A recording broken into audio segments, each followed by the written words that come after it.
Faraon ari ieu eta hiji cabang. Qala ngucap saha ashabuna, ashab urang sadayana alias para ulama di kalangan madhab Imam Asy-Syafi'i ngucap kana lapad wan niyatu. Wan niyatu sareng ari niat kurban eta syartun jadi syarat li sihhati tadhiyati pikeun sahna berkurban. Jadi lamun urang kurban kudu niat. Lamun teu niat nya teu sah kurbana. Contoh niatna lamun kurban mencitna ku sorangan. Nawaitu al udhiyata al masnunata an nafsi lillahi ta'ala. Kuring niat berkurban sunnah kanggo diri kuring karena Allah Ta'ala. Contoh lamun mencit anu batur. Nawaitu al udhiyata al masnunata an Zaidin muwakili lillahi ta'ala. Kuring niat berkurban sunnah kanggo Ki Zaid.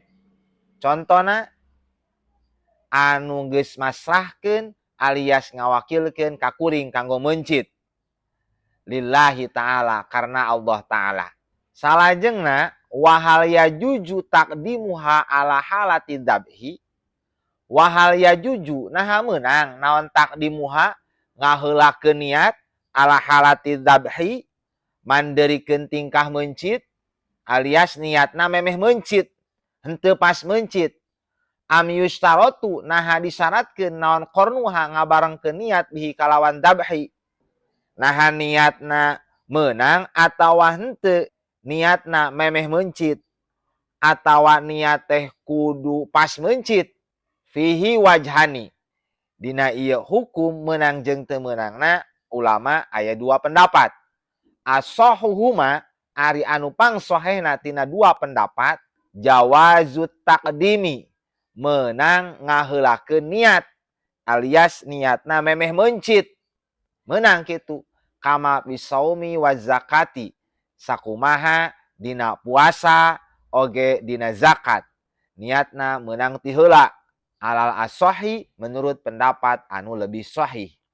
Wasani sarang ari pendapat anu kadua mah yustaratu disyaratkeun naon qarnuha ngabarengkeun niat nalika mencit kaniati sholati teu jauh beda jiga niat salat wal wudu'i jeung wudu. Bade nyanak pendapat anu kahiji mangga, bade nyanak pendapat anu kadua mangga. Ieu khilafiyahna perbedaan pendapat anu mu'tabar. Duanana ogenan tiasa dicandak ngan anu paling sahih adalah pendapat anu pertama.